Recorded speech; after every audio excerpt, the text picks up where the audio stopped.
Hey friends, welcome back to another episode of the Daily Dose. Thank you for being here. Thank you for joining me. Appreciate your time. And we are still cruising through the book of Esther, right? We're on day number 209 today. We're looking at, what are we looking at? We've got Esther 6 through 10, and we also have Psalm 54. All right, so here's the situation. We are starting out with a segment on Mordecai being honored, right? And we're going to have a few, probably 4 or 5 bullet points to kind of go through after this section, a couple other sections. But so Mordecai gets honored, right? So where we left off, we find that during the night, the king could not sleep, right? So when the king couldn't sleep, he had the king's chronicles read to him. So I guess there's some sort of a chronicling of the kings, of events that happen. A scribe somewhere keeps track of, various things or things of importance, I guess, that happen in the course of the king's life. So while the chronicles were being read to him, we read that he finds out that Mordecai had saved his life. Okay? Remember when 2 of the king's guys were trying to plot an assassination attempt? Mordecai found out. Mordecai told Esther. Esther told the king. I guess the king either forgot or didn't pay attention and realize that Mordecai was the one that was kind of responsible for thwarting that assassination attempt.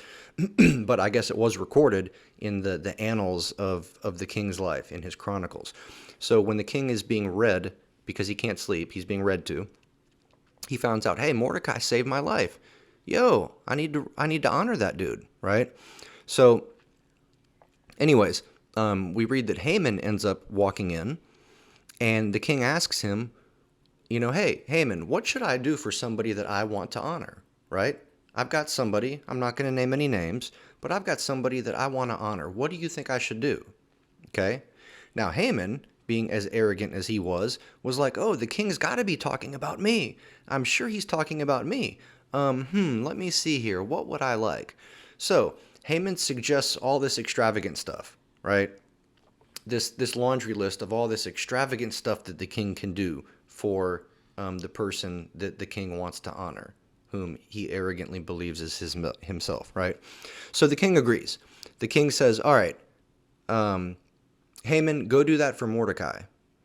Whoa, so we've got like arch enemies here, right? Mordecai and Haman, they're not exactly on good terms, and Haman has an extreme dislike for Mordecai.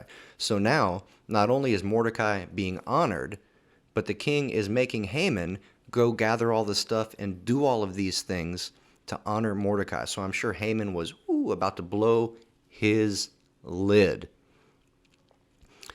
So, then the king's entourage, sorry, I skipped a bullet point.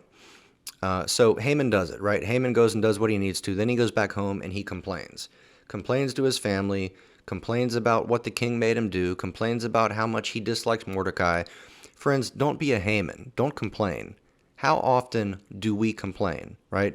Complaining is basically us being ungrateful, and it's us being ungrateful for God, okay? Because if we believe that God has our best interests in heart and that God is working all things to the good of those who love him and are called according to his purpose, i.e. us, if you're a believer in the Lord Jesus, then you really relinquish your right to complain, right?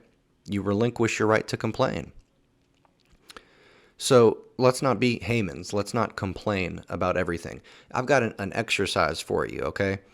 For the next 24 hours, I want you to closely observe the words that come out of your mouth and your thoughts, okay? I want you to try and be mindful of how often you complain throughout the day, right? How often do you have a pity party? How often do you, quote unquote, whine about something? How often do you complain about traffic, about your food not being cooked right at a restaurant? About how often do you complain? So I dare you to take that challenge on. Just jot down in a notebook everything that you notice yourself complaining about and see how often you complain throughout the day. It might open your eyes. Anyways, so Haman goes home, he complains, has a pity party, whatever. Then the king's entourage goes to pick Haman up to take him to Esther's second banquet, right? So if you'll remember, Esther had a banquet, and then she was like, yeah, I want to ask you for something, king. And then the king was like, yeah, okay, what do you want? And she's like, well, you know what? I'm going to have another banquet for you and Haman, and I'll tell you then, right? So that's what's about to go down, the second banquet. Okay, so everybody is at the banquet, Haman, the king, and Esther. Now, Esther decides it's time to spill the can of beans, right? Because of Haman's plot to exterminate the Jews.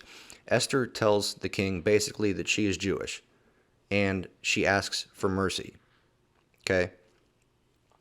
So the king gets all upset and storms out of the room. When he storms out of the room, it appears that Haman knows that his number is just about up. So Haman goes over to where Esther is sitting and leans down over her, presumably to beg for his life. I don't know. But the king comes back in while Haman is leaning down over the queen, and it looks a little bit scandalous. So the king really goes into a rage, right? So at this point, the king ends up having Haman impaled, right? Impaled. Not good stuff. So the king then makes an edict on behalf of the Jews. Okay? The king gives Haman's estate to Esther. He revokes his previous edict about exterminating the Jews. He gives the Jews the right to establish cities and to defend themselves. He sets up a lot of good things, policies and procedures and rules that are pro-Jewish. Okay? Then we read that the Jews actually attacked their various enemies. Because as we have been reading through these past few books of the Bible, the Jews have had issues going on with people that lived in the area, some of these indigenous groups and Canaanite groups, and they've been causing problems, trying to attack, trying to throw a wrench in the works. Well, apparently the Jews are able to defend themselves, and they go out and launch an attack on some of these nearby enemies, and they're victorious. So then we read about this thing called Purim, or Purim, or Purim. I'm not sure how you say it, but Purim. That's established. And so basically, Mordecai was kind of put in charge, right? And so Mordecai turns this celebration of the king overturning his edict and the victory that the Jews had in their battles, he turns this into an annual celebration called Purim, okay? The last little section that we get into is going to be... So this last section is about the greatness of Mordecai. So where are we at? The beginning of chapter 10. It says, King Xerxes imposed tribute throughout the empire to its distant shores, and all his acts of power and might, together with a full account of the greatness of Mordecai, whom the king had promoted, are they not written in the book of the annals of the kings of Media and Persia? Mordecai the Jew was second in rank to King Xerxes. Wow, that's saying something, because Xerxes was like the man. He was the head honcho of the entire known world at that time. And Mordecai was like his right-hand man at this point. That's pretty incredible.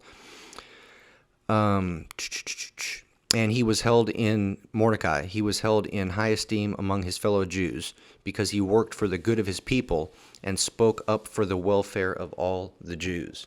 So here we have kind of a happy turnabout in this story in the life of Esther and Mordecai, where it looked like things were going to get pretty crazy for a minute there with the edict that Xerxes had made about extinguishing the Jewish people as a whole.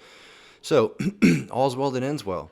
But hey, that's all I've got for y'all for today. Thank you for being here. Thank you for your time. And until we meet again, deuces.